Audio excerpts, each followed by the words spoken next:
오늘 주제는 인프제와 손절 및 이별 후에 재회 가능성에 대해서 말씀을 드려볼까 하는데요. 인프제의 특징 중 손절이라는 단어가 따라오는 만큼 한 번 손절하면 뒤를 돌아보지 않는 게 인프제인데, 그런 인프제와 재회 가능성을 말씀드리기 위해서는 인프제의 손절이나 이별에 대한 심리를 말씀드려야 할 것 같아서 영상을 한번 제작해 봤습니다. 결론부터 말씀을 드리면, 인프제와 손절 및 이별을 하고 재회할 가능성은 제로에 가깝다고 생각을 해요. 이렇게 말씀드린 이유는 첫 번째로 타이밍이 맞지 않는다고 생각을 해요. 인프제의 장점이자 단점이라고 생각을 하는데, 생각이 많은데 그 생각을 거의 혼자 고민을 하면서 결정까지 합니다. 물론 다른 분들도 손절이나 이별을 하게 될 때 어느 정도 혼자 생각을 하시고 말씀을 하실 텐데, 다른 분들은 뭔가 고민만 한다고 하면은 인프제는 혼자 생각하고 결정까지 한다고 생각이 들어요. 인프제는 결정을 하고 통보를 하는 스타일이라 손절이나 이별 직후에는 별로 타격이 없다고 생각을 합니다. 이미 혼자 감정의 폭풍을 겪고 정리까지 한 상태라서 타인에게 손절이나 이별을 통보하면 인프제는 이미 마음의 정리가 다 되어 있는데 타인은 이제 정리를 시작하는 타이밍인 거죠. 그러면 타인은 인프제와 이야기를 하고 싶은데 인프제는 이미 스스로 정리를 한 상태이기 때문에 서로 이야기를 할 타이밍이 나오지 않아요. 타인 기준에서는 갑자기 손절이나 이별을 경험했다 생각을 하고, 인프제 기준에서는 타인의 잘못을 충분히 경험했다고 생각을 해서 손절이나 이별을 한 거다 라고 생각을 하기 때문에 서로 생각하고 정리하는 타이밍이 안 맞는다라고 생각을 합니다. 두 번째로는 이별 후에 인프제의 냉정함인데요. 이상하게 손절이나 이별을 한 후에 인프제는 엄청 냉정해지는 것 같아요. 이유는 여러 가지가 있다고 생각을 하는데, 제 생각에 가장 큰 이유는 본인이 선택하고 결정한 상황이 최선의 선택이라고 생각을 하게 되는 것 같아요.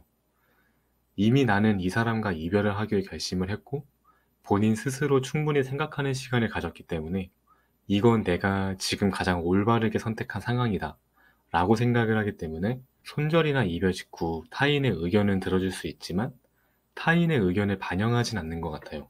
마음이 이미 돌아오는 타이밍이 지났다고 생각하시면 될 것 같습니다.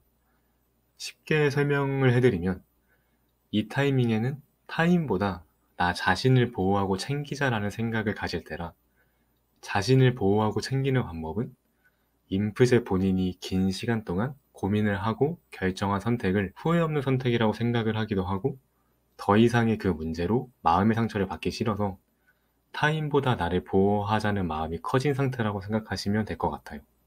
그렇기 때문에 본인이 결정한 상황을 웬만해서는 철회를 안 하는 것 같아요. 세 번째로는 그 사람에 대한 이미지인데요. 손절이나 이별을 결정한 사람에 대한 이미지가 인프제의 마음속에선 이미 안 좋게 결정이 된 상태라고 생각을 합니다.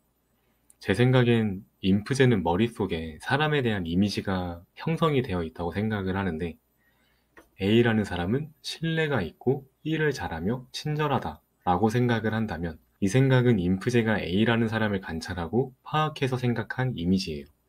그리고 한 번 정해진 이미지는 거의 바뀌지 않아요. 어떤 사람을 관찰할 때 3자의 의견을 반영해서 그 사람을 판단하기보다는 인프제 스스로 보고 관찰한 걸 더 신뢰하는 성격이기 때문에, 본인이 관찰하고 파악한 성격이 인프제가 스스로 정한 이미지이기 때문에 그 이미지를 더 믿고 그 사람을 판단하는 편인데, 인프제 스스로 손절이나 이별을 결정한 사람의 이미지는 대부분 정성을 다했지만 같이 하는 그림이 보이지 않는 사람이라고 정리를 한 상태라고 생각하시면 될 것 같아요. 인프제와 재회를 한다면 인프제가 생각하는 이 이미지부터 개선을 해가야 하는데, 위에서 말씀드렸다시피 손절이나 이별 직후에는 인프제의 냉정함 때문에 타인과 소통을 하게 돼도 말은 들어주지만 의견의 반영은 하나도 안 되는 상황인 거죠. 저도 인프제로서 혼자 생각을 하고 이별이나 손절을 통보하는 게 정말 좋은 방법은 아니라고 생각은 하지만, 아마 개선해야 되는 점이나 문제가 되는 걸 타인에게 전달하는 게 그 타인에게 부담감이나 또는 미안함을 준다고 생각을 해서 혼자만의 시간을 가지면서 생각을 하게 되는 것 같아요. 저도 인프제 영상을 만들게 되면서 인프제인 저를 보고 가져가야 할 장점은 가져가고 단점이라고 생각하는 건 조금씩 고쳐가고 있기 때문에, 이것도 인프제가 좋아하는 성장이라는 거의 일부가 아닐까 생각을 하고 있습니다. 그래서 오늘은 인프제와 손절 또는 이별 후 재회 가능성에 대해서 정리를 해봤는데, 다른 영상에서도 말씀을 드렸다시피 인프제와는 꼭 중간중간 진지한 이야기를 하는 시간을 가지시는 게 정말 좋아요. 데이트하고 잠깐이라도 서로의 마음을 표현하고 공유하는 시간을 가진다면 갑작스러운 손절이나 이별은 없을 거라고 생각을 해요. 다른 인프제 분들은 어떻게 생각하시는지에 대해 의견 달아주시면 감사하겠습니다.